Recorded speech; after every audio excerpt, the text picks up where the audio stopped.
So, hello and welcome to the second interview. This is with Chevreau. She's the finance manager at Rethink. How are you? Very well, thank you.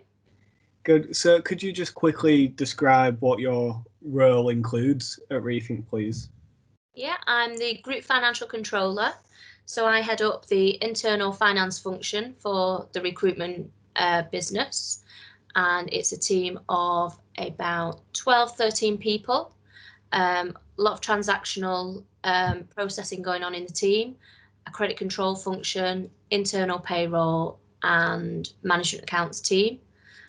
So we just do all the day-to-day accounting, deal with all the end-of-year audit compliance and reporting to the board for the business. Brilliant. And how long have you been in the role of management? I've been in this role for about 6 years now. So when you were climbing the corporate ladder, how did you manage to get into the management position? I started off I started off my life as a management accountant, and then I was promoted and started taking ownership for kind of the small team within the management account. So it was more of a team leader type role. And obviously I was quite good at that role of managing the people, the requirements of the business, and also doing my own work at the same time, and just progressed from there, really. New opportunities, and I'm quite ambitious, so wanted to kind of go as high as I could in a short space of time. So yeah, when the opportunity came up for a financial controller role, which is the head of finance, it was just kind of the next step, really. Brilliant. And obviously you've been in this role for quite a while now, so I suppose you must be considered a successful leader. What makes you consider yourself to be a successful leader? I think kind of a leader as a whole is someone that can really push forward the team, that people look up to and can come to for advice. So someone that's technically strong, which I am in my field. I gain the respect of the team, so people have reliance on me and able to come to me not only for technical advice but opinions or advice, but also built good relationships within the business. So I'm able to use those relationships in the business to benefit people in my team and give other insights into the business for the team members. I'm really good at motivating, or I think I'm good at motivating my team, keeping them all on track, making sure we hit deadlines, but also giving the team opportunities for their growth, and to be able to further their careers and challenge people, really. It's easy to just sit in a role and just do the day to day, but I do like to get people involved in different things and really push them forward. So yeah. Yeah, you just touched upon being quite a motivator, and I suppose that comes with keeping morale high in the business and in the team. And obviously this year's been probably one of the hardest years for keeping morale up with the move to working from home and life essentially shutting down. So how have you dealt with the challenges of 2020 and going into 2021? I think on a day-to-day level, regular catch-ups as a team all together, making it about work, but then also about social aspects to make sure everyone's feeling positive about other areas in the life outside of work, but then also having regular catch-ups on a one-to-one basis to address any particular concerns with people. We've also done team quizzes and try to just boost morale and keep everyone positive. Also giving people all the information about how the business is coping through the pandemic, and letting them know that the strengths of the business and any issues that might be coming up, just to put people's mind at ease and make them feel kind of included in decisions and really valued. Brilliant stuff. So we'll move away from what you do and more onto what you think of me as a placement student. So obviously, when I joined, when I reflected on myself, I thought I was shy, quiet. I wasn't a very confident individual when I first started.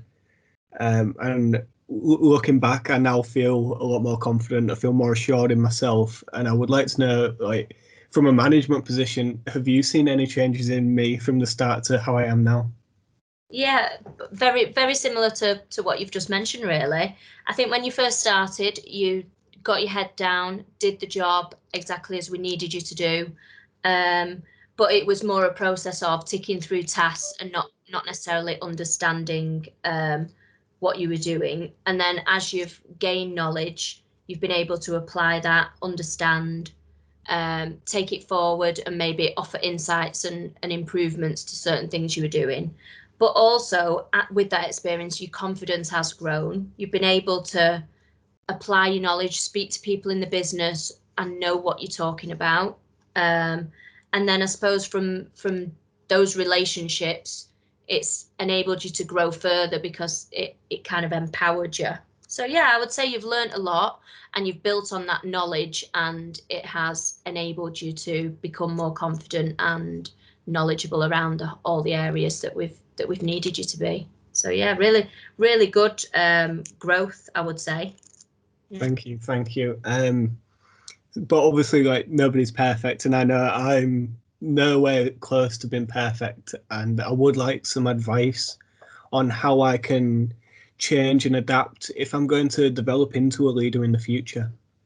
Yeah, I would say communication is definitely key.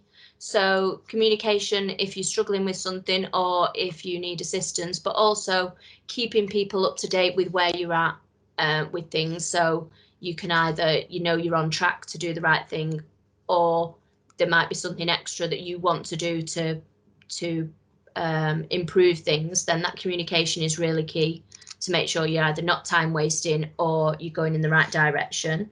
And I think thinking outside the box, because it's very easy to get into your role and just do the day to day and not actually think of any improvements or gains. So if you think outside the box and think of what as a whole you're trying to achieve, and if there's better ways of doing it, or if there's something not necessarily that you're doing wrong, but other people might make small changes that can impact, and learning from others really. So things that don't necessarily you're not necessarily doing directly on a day to day, but get involved in anything that comes, um, yeah, that would be indirectly your role. So then you can start to learn more and more things, because knowledge is key, I would say.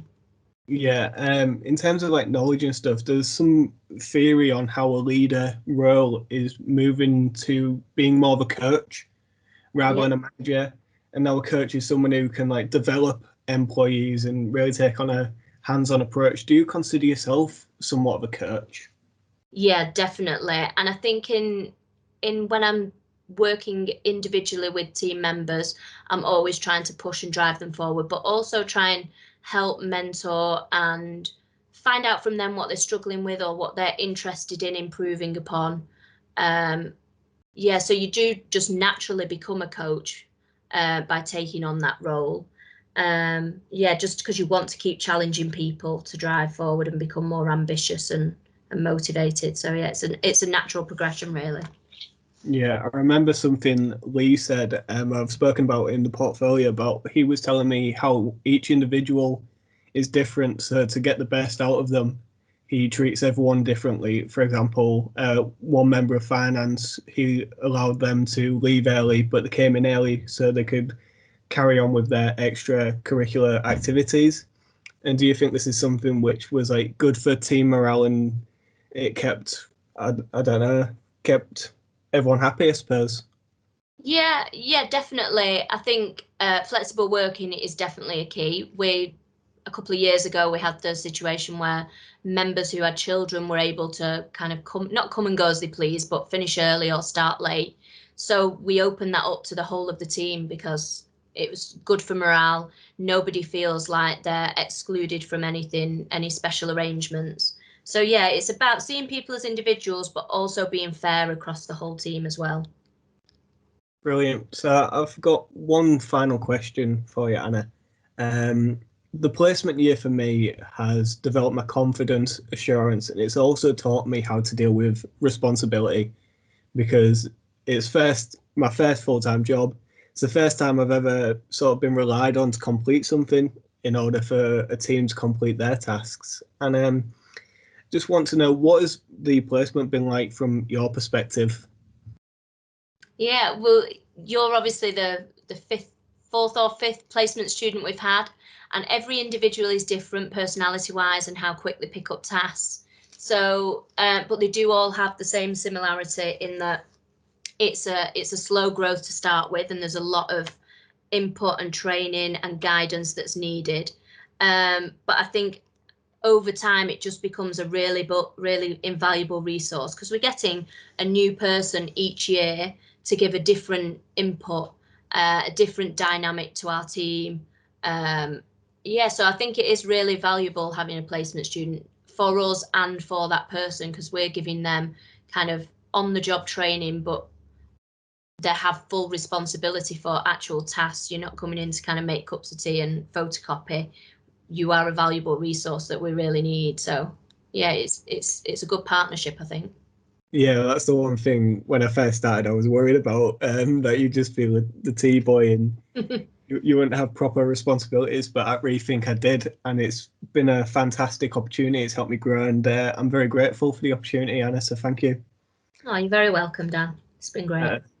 Brilliant. So yeah, thank you for listening, and the evaluation is below, so you can read up on some theory points we've touched on with Anna. Thank you. Brilliant. Thanks, Anna.